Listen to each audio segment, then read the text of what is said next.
Ooh, welcome back everybody, and welcome back to another Game Jam game that I can somehow stretch out into multiple episodes because I am a prolific yapper. But hey, if the random comments that I get, or that I got on my gainfully employed tier list or anything to go by, at least people have no way of accusing me of being AI. Let's not think about that. Let's think about how Swift here is just this phrase, I time travel via the doom scroll. That's like one of my roommates likes to say, I'm gonna fast travel to tomorrow when they go to sleep. Welcome, sir. How can I help you? Oh no, did they force this poor woman to wear cat ears? Oh, maybe she's into it. Hi there. We should have a room under blood. I freeze. I just almost tried to check into a hotel by name dropping a cartoon character. Holy shit. Oh, I don't know their name. I don't know their name. I don't know either of their legal names. Oh, I just flew across the country to stay in a... Oh, that's right, I can't be down here. There we go. There we go. It's like, damn it, this was made to have, like, your image at the top right or top left, but not in the bottom. I just flew across the country to stay alone in a room with two people that I don't know the names of, and now I'm supposed to explain that to this normal human woman. Abort! Actually, I'm gonna wait for someone. I flee, roller bag squeaking in tow. Oh no. Oh my god. What a weird interaction. I just waited in line to report to her that I'll be sitting in the lobby. She probably thinks I'm a freak now. No, get over yourself. People goof up. And no one's ever actually paying that much attention. She has a whole convention of customers to get through, many of which are literal figurative wolves. This isn't going to be recorded as a memory by anyone. Except me. Who will remember it when I'm about to fall asleep for the next month. Bare minimum. God. So, let's go ahead and start the Yap Fest. Funny thing about being parasocial. Many people assume parasocial just means that, you know, you'll have a voyeuristic relationship, and it's you know, the other person just doesn't know you exist. Well, I love you, my queen, you're my king, I would literally kill you for you. And sure, that's part of it. But parasocial just means it's a one-sided relationship. That relationship doesn't have to be good or bad. I think I've talked about this before. But like, I have to fight my parasocial tendencies a lot because of shit like that, whereas in public, I'm less generally worried about it. But in terms of, like, proper potential interpersonal like communications and actions, I get super wound up and worried. Like, again, like, the easiest thing to say is, like, with the No Playing Games cast, I legitimately was worried that fucking, you know, Toaster fucking hates me. That's something I'm still kind of worried about, is that Toaster doesn't like me. お前はもう死んでいる。何? um, but, and then it's like, I was worried that Keith thought I was just a fucking creepy weirdo, and I just worried that everybody else, you know, would think that I'm just, you know, typical furry trash. But the problem is, that's me being parasocial. They don't think about me. They don't have time to think about me. Look at the bullshit going on in my life. Look at the bullshit going on in your life. Now look at them. Remind yourself, they have just as much bullshit, if not more. and then ask yourself, what did you do 2 weeks ago on this day at this exact time? You're probably not gonna remember. So instead, it's just you torturing yourself. It's like the people giving you advice about like not worrying so much. It's a matter of don't worry so much, because why would you punish yourself twice? And what that means is, why would you punish yourself by being worried about it and stressing about it and agonizing, and then it happens. It actually happens that one time, and so you suffer again. It's like you suffer, don't suffer twice. I let myself fall into a padded chair by the windows, count my bags, and pull out my phone. I open Telegram and quickly scroll through dozens of hand-drawn profile pictures until I find Blake's. Ooh, I know what those little glitter things mean. Hey, I'm down in the lobby. Made it. Can you guys come get me? I send it, staring at my phone for... Oh yeah, this is the same deer that was on Blue Sky. I send it, staring at my phone for a moment. The second little check mark isn't popping up to show that the message was received. It's getting kind of late. I really hope that they're still awake, or I might be in trouble tonight. My attention is stolen when a fursuiter passes right by me. Those things are huge. It's an otter, I think. I marvel at how the entire silhouette has been transformed. The torso seems so long, with the legs starting far too low down the body. It's like if harem pants could kill. How do they do that? I have no idea what the person inside would even look like. More are coming! I wasn't expecting to have the convention experience already over here in the hotel lobby, but I guess this really is the place to people watch as folks come and go from the elevator bay. That guy's jaw moves when he talks. Wait a second. A character as a puppet on your head. How do you even think of something like that? Is that a robot with 4 legs? That belly is larger than I am. How do you travel with something like that? Okay, I feel like there are very specific fursuits that come to mind when he was saying this. Like I know there's a deer fursuiter who was kind of famous for a bit because they were able to rig their fursuit head to be fully puppeted by stuff that they would do with their fingers. Like they could make it blink or like open its mouth and blep at you and stuff like that. And then, I'm gonna be real, everybody knows Zool. Or Zuel, Zuel, I don't know how to say their name. But it's like, come on, everybody knows Zool. That boy is the definition of big and round. No, 2 costumes that I spot are alike. Someone made each of those. They must take, what, dozens of hours to complete? Each one for a unique character, people who are animals, who are art. How can there be so many? I'm normally afraid of looking at people like this, but because who wants eye contact? Not me. But in a place like this, it feels like everyone is begging to be seen. There's this strange sensation, like a great weight has been lifted from my shoulders. Are people always this vibrant, deep down? Well, to be a little corny, generally speaking, yes. Matter of fact, if you want to, there's this older song about, at this point, you know, it wasn't old when I was in high school, it was fucking new when I was in high school. Fucking over 10 years ago, Jesus Christ. Called Firework by Katy Perry.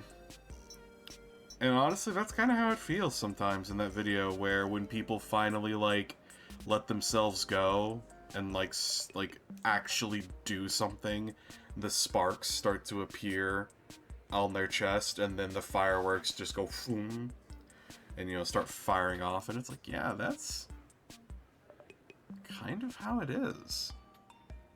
Like, the few times that I have had that moment, like, oh my god, I've know I've talked about it before, but when I went to the Slightly Furry tap room, Slightly Furry beverage company, whatever you want to call it, down in Seattle, I felt this. What Swift is going through right now, I felt this. Because I arrived there, like, right as they opened, because we weren't going to stay too long. And I got to see fursuiters. I got to see, I say fursuiters, it was all partials because, I mean, you know, it's like you're in it's a bar. So it's like, I got to see, or I guess poodlers would be the word, where it's just the head. Saw poodlers, I saw, you know, a dude with a dog bone squeak toy and a leather Doberman hood attached to his hip, and I was like, oh, I know what you're into, and I'm kind of down with it. And I remember there was this, this lovely couple that I got to talk to. They were out of town, and they were visiting Seattle from Vegas, and they were so nice to talk to. And I remember looking at the beer cooler fridge and seeing all the stickers, and that's when, you know, it really hit me that this is a community. Sure, it's loose and diverse, and there's problems, and there's this and that, but it's a community that I'm happy I'm part of.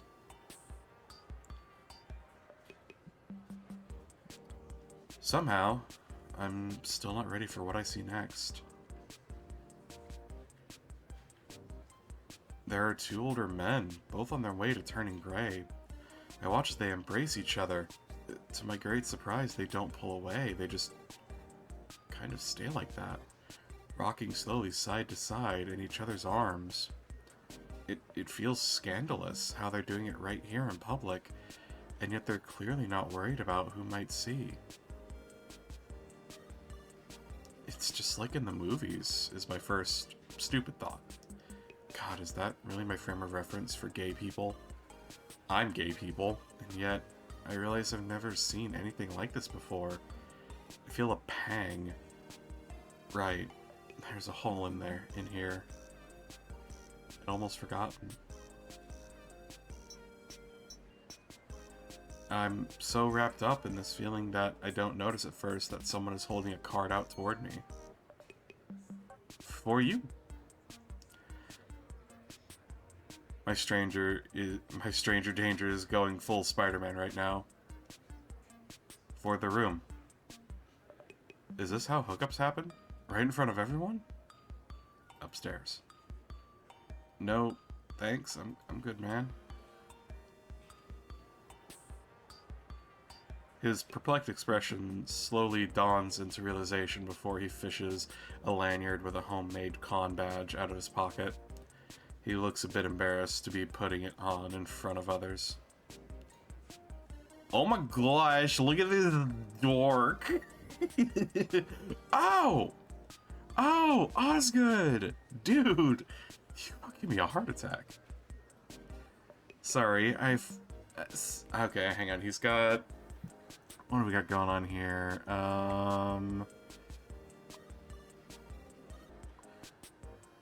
Well, let's get a good look at this guy. So we got the big floppy ears, scruffy hair, got the glasses, sweater, and I love that tie. I love that tie. Oh my god.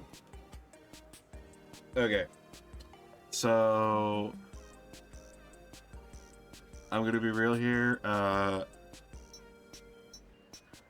He looks like a maximum dork, so we're gonna go with... sorry. I forgot you don't know what I look like. I mean, it's probably weird for me to know what you look like. Is it? Maybe? It's not like I keep an After Dark account. He's blushing like he's already seen my ween. Well, just to be safe, let's go ahead and make it weird. Come here, bud. I go in for a hug. He intercepts with a stilted handshake, uncertain whether to remain committed to it or change course to hug trajectory once he realizes my intention. We compromise with an awkward handshake half hug with back patting. It feels like something frat guys would immediately declare no homo after. Okay, for real, man. For real, man. Here's a simple fact, and I've done this to people before. If I want a hug, and you're trying to give me a handshake instead, I will look at you and I will say, get that hand out of my way, and I will hug you. Granted, I've only done this to people that I know, and I know are okay with it, you know. A hug can be considered unwanted contact, especially with the stank that some furries notoriously have, but still. If I know them, and I know they're good for it, you know, get that fucking hand out of my way. Give me a hug. We're friends. We're, you know, former coworkers. We're whatever, you know? And also, like, this whole, like, oh, man. And this is why, like, I feel odd about pride parades. Like, I feel like, and this is gonna, that sounds bad. I know that sounds bad. But no, what I mean is, like, the hypersexuality that can be on display in pride parades sometimes. But the fact of the matter is, that's our time, basically. I've come to the conclusion that's our time. While no, I don't feel it's appropriate to walk out into a public space wearing a rainbow jockstrap and nothing else. At the same time, that's our space. We celebrate ourselves. This is who we are. We are here, we exist, and you can't act like we don't, or that we'll let ourselves be silenced anymore. So honestly, that's why again, I love being a furry, I love being gay. It's all about being who you are and basically telling the rest of the world to fuck off if you don't like it. It's not, oh, can you take that somewhere else? If you don't like it, don't look, bitch. Sharon. Good. Good God. He's like a little anxiety elemental. He seems eager to make it brief. Oh, Blake. Blake is already here too. Their phone died, and they didn't bring a charger. Playing fast and loose with their lifeline there. I'm gonna run to Walmart to grab them one. The ones at the gift shop here are way too expensive. Wait, do you have a car here? No. So you're going to Uber? Wouldn't that be even more expensive? I figured I'd walk. To the nearest Walmart.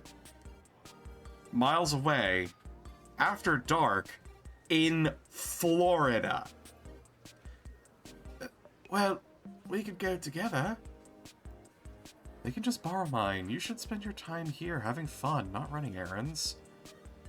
We've only got 3 days here, you know? Now where's Blake at? I need someone to admonish. Over by the food court. But I don't think it's anything to get upset over. Don't worry, they love being bullied. Oh. Hey, look, man. All I'm saying is,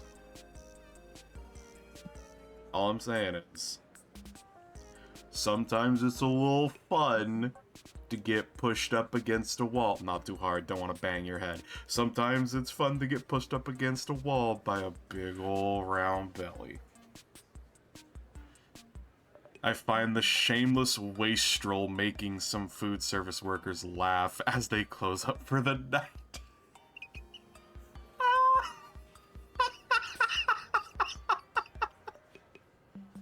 God damn it! Why is everybody in this me? What the fuck? What the fuck? I'm related to Swift on so many fucking levels, and now this. I'm like, he just like me for real, for real. Mine comes from working in the restaurant industry for 10 years, though, so... And, you know, that's what I like to do. When I'm at work, at my job, I like to just walk around, pause for maybe a minute or two, and tell a funny little story. And, you know, make people laugh. Like an easy one that I told this morning when I was doing my final like walkthrough thing was my floor scrubber machine when I was driving it down an aisle that I had, had a very particularly stubborn blech on it. These people were walking down the aisle and heard it coming and looked over and saw me, and they started giggling with each other and went, "Oh yeah, ride the ghost whip, ride the ghost whip, or whatever. Ride the ghost whip, ride the ghost whip." And so I was like, okay, I see you, I hear you. So the next time I rounded the corner and we were like facing each other rather than me coming up behind, I looked at them and I dabbed. and I fucking dabbed, and then I just kept going. Never changed facial expression either, which I think is what, really did it for him. But yeah, they thought it was fucking funny. It only takes one glimpse for them to recognize me before dropping down into what I can only describe as goblin mode to scuttle toward me for an obligatory greeting squeeze. Oh my god. Oh my god.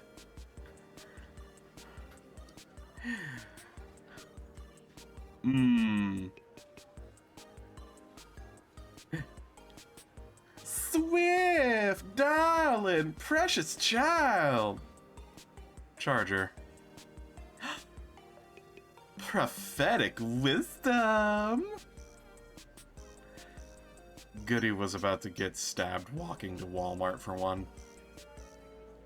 I expressly told him not to. Did you? I obliquely implied not to. Well, he's been relieved of duty. So how's Kansas? Missouri. Misery. Oh, it's Missouri in there. Dreadful. Well, you know what they say in misery. Of course, I'm an expert. But for the rest of the class, I want to say, I'm giving him a little bit of a lisp. Partly because slightly stereotyped, but also because look at them teeth. Look at them toofers. I love vampire deer. Oh, what do they say in Misery? I won't go back. You can't make me. Truly, the state motto of all time. We won it in the state motto lotto. Oh, Swifty, you get me! Must be nice to get out. It's my favorite.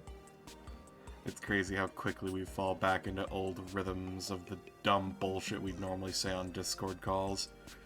You'd think that we'd met before or something. I'm feeling more like myself at this point when I spend all day getting dulled. I forget how quick I can be. Blake! Come on, come home with me so I don't have to die alone sleeping under my desk at work. No! It's misery. Fair. Balanced. Food? It's almost midnight. Everything's closed except the Waffle House. But you like waffles. You go there for waffles. I go to bare knuckle brawl with tweakers in the parking lot. We are not the same. Once again, I have a story. I have a story. So, from the American South, and there's Waffle Houses all over there. We even have the Waffle House Index. The Waffle House Index is real. Trust it. Trust the Waffle House Index. If the Waffle House is closed, run. Whatever's happening, run or get to your storm shelter. Okay, so I was at a Waffle House once, right? And they have this little, antechamber sort of thing where it's you open the door and it's a little room with, a cork board for, community events, I guess. And then you open a second door and you're actually in the Waffle House. And it was 3 a.m. And for those that don't know, they don't call it the witching hour for nothing. It's because there was, a meth banshee that was in the Waffle House. And I was sitting there waiting for my food, and this meth banshee was sitting there eating hers already, and she's like half done, and she gets up and she says, you know, I'm gonna go out that way, take wet. And for those of you that don't speak near toothless, she said, I'm gonna go outside for a cigarette. But again, near toothless means I'm gonna go outside for a cigarette. So she steps out into that next little room, that little room, the antechamber, the antechamber, the prelude to waffles, if you will. And she looks at the corkboard, turns around, comes back inside. And she looks around, this, you know, bewildered expression akin to an isekai anime protagonist's face when they first wake up in the new world. And she turns around, goes back in, slowly does a 360, opens the door, comes back inside the Waffle House. She looks even more confused, and we've progressed beyond anime, and the isekai anime protagonist has discovered the cruelty of the world that they've been dropped into. And so she steps back out, and she's looking, and she stands there, and then she grabs the handle, and ends up back inside the Waffle House. And I'm like, lady, if you're this... I didn't say this, but I'm like, if you're this strung out, you don't need to be at Waffle House. Because... well, actually, no, that's why you should be at Waffle House. Because Waffle House is for the is for the users, IHOP is for their dealers.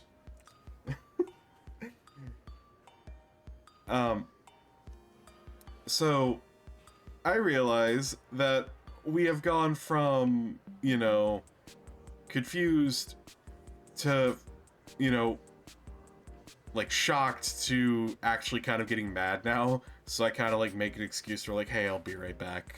And I get up, and as she's going in the room and standing there in the room, I reach and grab the exit door, and I said, oh, let me get the door for you. And I open it and let her out. And as she walks by, you know, she goes, oh, thank you, sweetheart. And she goes out and has her fucking cigarette. Now, by the time I left, she was still outside smoking her third cigarette. So I have no clue how she got back in or where she was, but I've never seen that woman again. And, you know, some say to this day that the CGI they used for the snapping in the Marvel movies is based on what happened to her as she wasted away into dust in that room.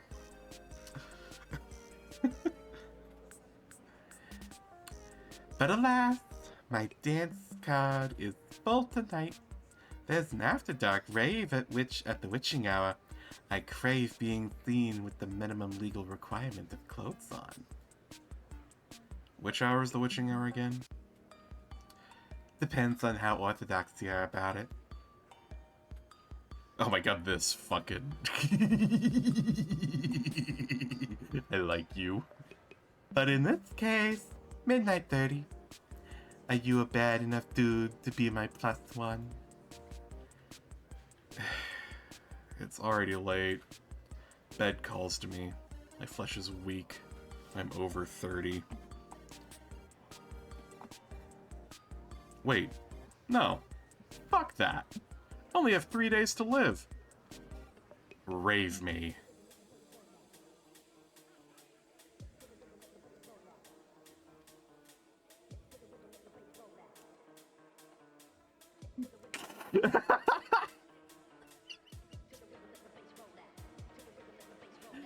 God damn it! I love the smash cut! I love the smash cut!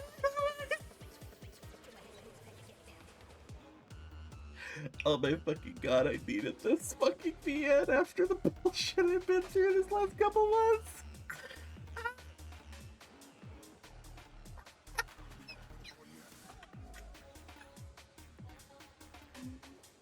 Oh shit, I love the smash cut so much. It's just, fuck it. Yeah, rave me. Unrave me. I'm ready to go. How long do I have to stay before it's socially acceptable to bail? It's been over an hour already, right? My phone says it's been 3 minutes. Traitor! Come on, stick it out, have fun. Or at least don't have a panic attack. I'm adrift without my party anchor. Blake vanished the second we got here, like a gremlin child descending into a ball pit made of meat. Must be nice. Meanwhile, I'm here, ballless and pitless, taking up space.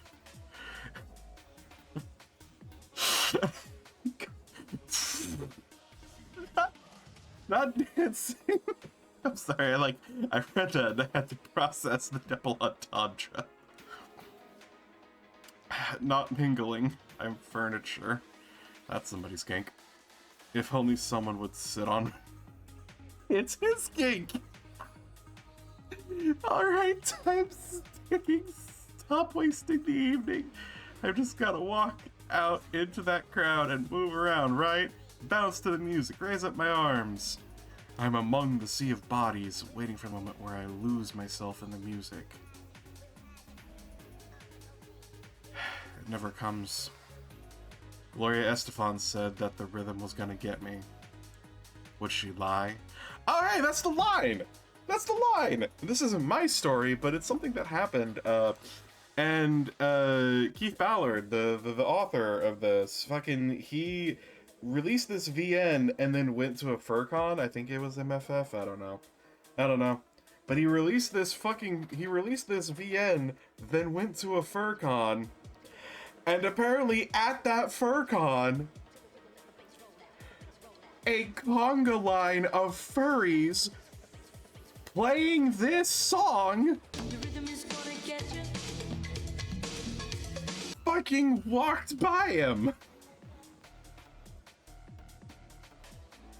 And I'm like, there ain't no way, out of every fucking song, out of every Gloria Estefan song, there ain't no way.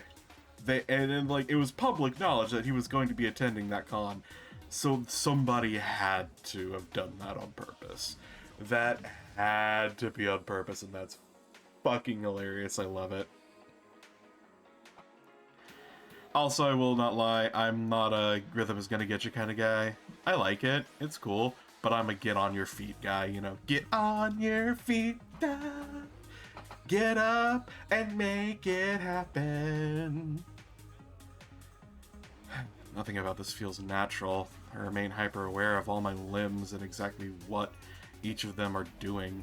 It feels like everyone has to be looking at me, even though there's no way they could see me. It's like I'm intruding in an ant colony. A one heterogeneous obstruction in a crowd that's moving with purpose. I'll try spinning. That's a cool trick. Oof. Who put a support beam in the middle of... oh. Ooh! Hi, Daddy. Oh. Hello, Daddy. Oh. My... Fuck it, the episode ends on Hello Daddy. Thank you all so much for watching. I hope to see you in the next one. Have a good night, guys.